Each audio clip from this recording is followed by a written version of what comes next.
Hey, it's Tom Kratz. I'm here in the bottom corner of this video, and we want to go through some debt information today. And as real estate investors and Canadians, we're going to look at some of the US data. And the reason that we're going to look at some of the US data is because whatever they do in the US, we are going to match or sometimes even exceed, as you'll see shortly, in how we manage our monetary policy up here in Canada. As real estate investors, we believe we need to be very aware of what the central banks are doing because we can front run some of their actions. So for example, back in 2007, 2008, 2009, 2010, kind of that era there, when we kind of got a feeling by 2010 that they were not going to raise interest rates very high because they couldn't, because of the amount of the debt, even though we were being told that they were going to raise interest rates, we could carefully kind of work our real estate investing into that strategy, thinking that they were going to keep rates low and move them lower over time, even though everybody was telling us at the time they were going to raise interest rates and interest rates could not stay low forever.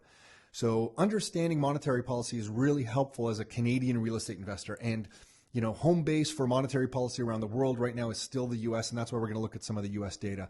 So here is a Congressional Budget Office report that was published in March 2020. You can see at the bottom of this thing, it was published in March 2020. And by the way, I'm going to put all the URLs for everything I'm showing you here in the description of this video. So wherever you're watching this, it's going to be in the description of the video so you can get access to these things if you want to look at them yourself. So the Congressional Budget Office, March 2020, they had this report, and inside the report, they had some interesting stuff. And to us, can I make myself a little different size? Yeah, here, I can minimize there. There we go. You can see this chart in here, and you can see federal debt held by the public, and it's a percentage of GDP.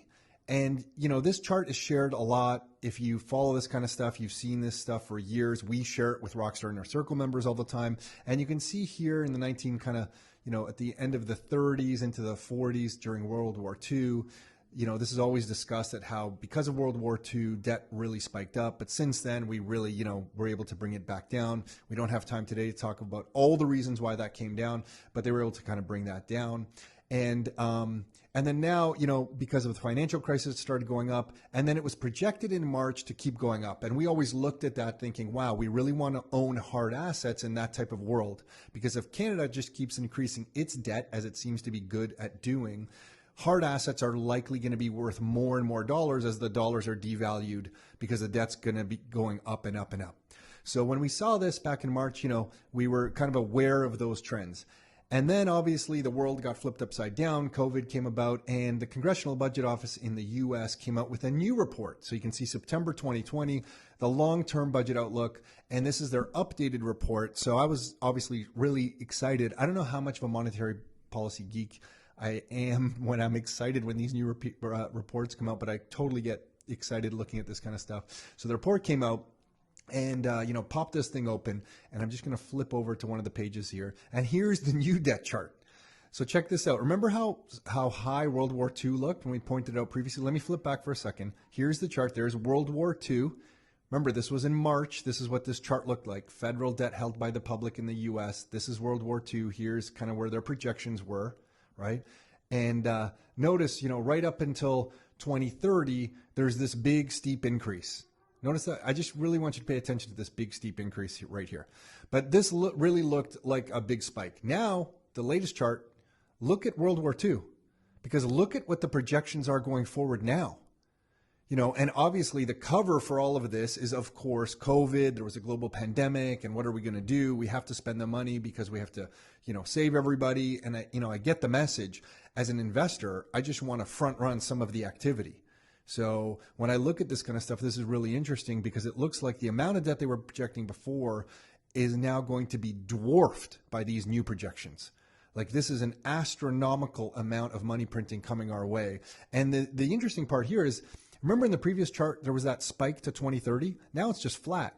So basically here, through some combination of factors, and it could be many things, they could be saying, well, the economy is shrinking a little bit. So, that's why, and we're not going to print. Actually, that wouldn't make sense. I don't actually know why they would have it flat like that. But they're basically saying here that they're going to have it flat for the next decade. And then after 10 years, it's going to spike up. I was about to say that I think if they're going to say if the economy shrinks as a percentage against the smaller economy, it looks smaller, but that wouldn't make sense. The debt against a smaller economy is going to look larger. So in this projection, it's just really interesting to me that they're going to keep this flat for 10 years, almost of saying, we got everything under control. We're going to keep the debt flat for a decade, but then it's really going to get out of control. And it's always this thing with the government. It's always the future that's going to be crazy. It's never now. It's always something in the future. But this is just an astronomical amount of money printing that's going to happen in the U.S. over the next few decades. And of course, we're going to mimic that here in Canada for many reasons. One of them being we want our Canadian dollar always to be a bit cheaper than the U.S. dollar to help our export-based economy. And I'm generalizing here a lot, but that's just the overall message that we tend to keep here in Canada.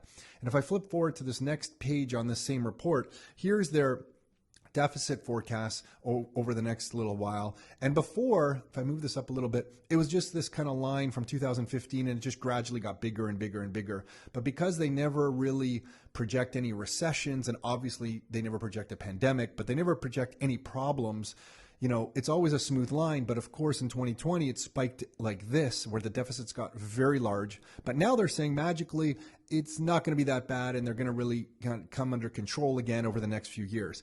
And my kind of question in that is, in the U.S., they haven't even put out their next stimulus. It looks like they're waiting to do it until after the election. But if after the election another $2 trillion comes out, or let's say it's larger, let's say it's like $3 trillion. Maybe it's a major infrastructure spend that gets announced in February 2021, and it's like $3 trillion. What happens if it's $4 trillion?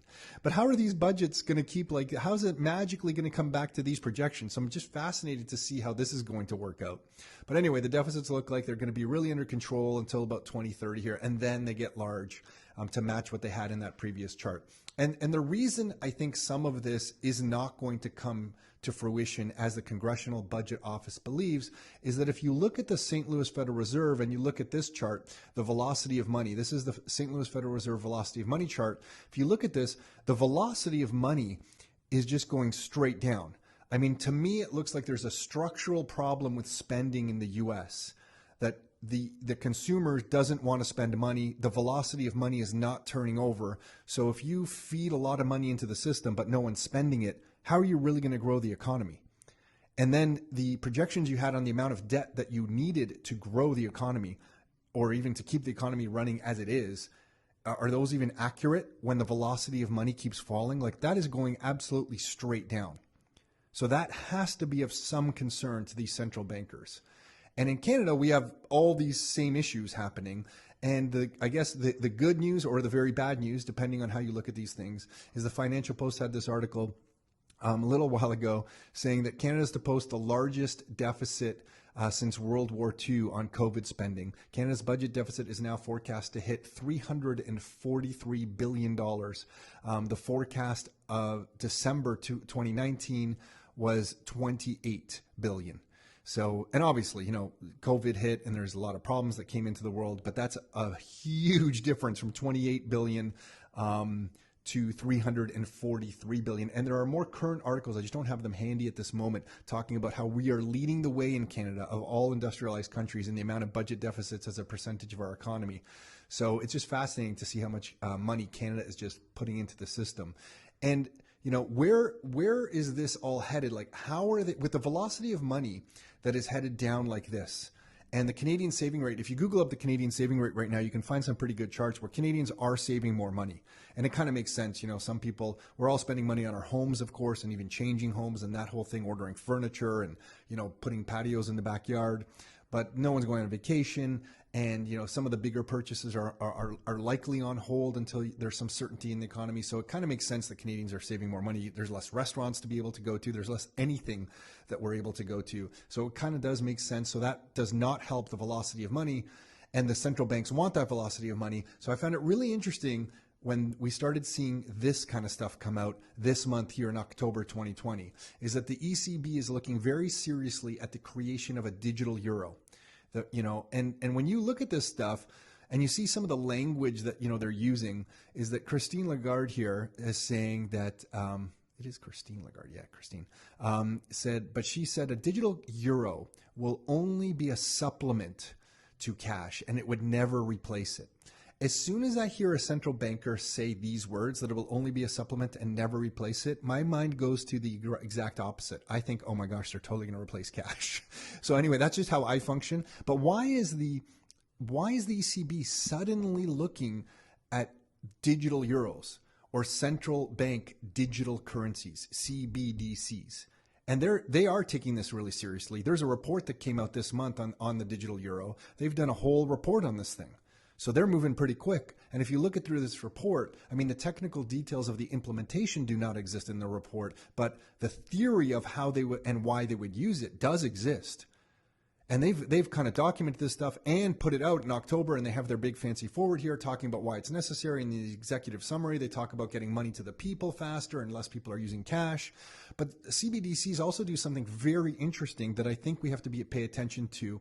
And people like Raoul Pal are talking about this kind of stuff, and it's behavioral economics. It's the ability for central banks to pass money to people directly. But because it would be on a distributed ledger, they'll likely have access and visibility into how people are spending that money. And in that type of world, you can kind of accelerate people's wishes by putting negative interest rates in place on some people to help them decide to spend the money. I don't know if help them decide to spend the money is really the language I want to use there, but you can give other people positive interest rates. So if the younger generation want to reward them and for savings, you can give them positive interest rates, and you can give people who have some money negative interest rates to get them spending the money. You can give different businesses different rates. So the era of behavioral economics is upon us, and this is going to be really interesting to see how it evolves. And it was really fascinating to me to see how Canada, all of a sudden in this Globe and Mail article, has said that COVID-19's impact on how people shop means central banks must move faster on digital currency.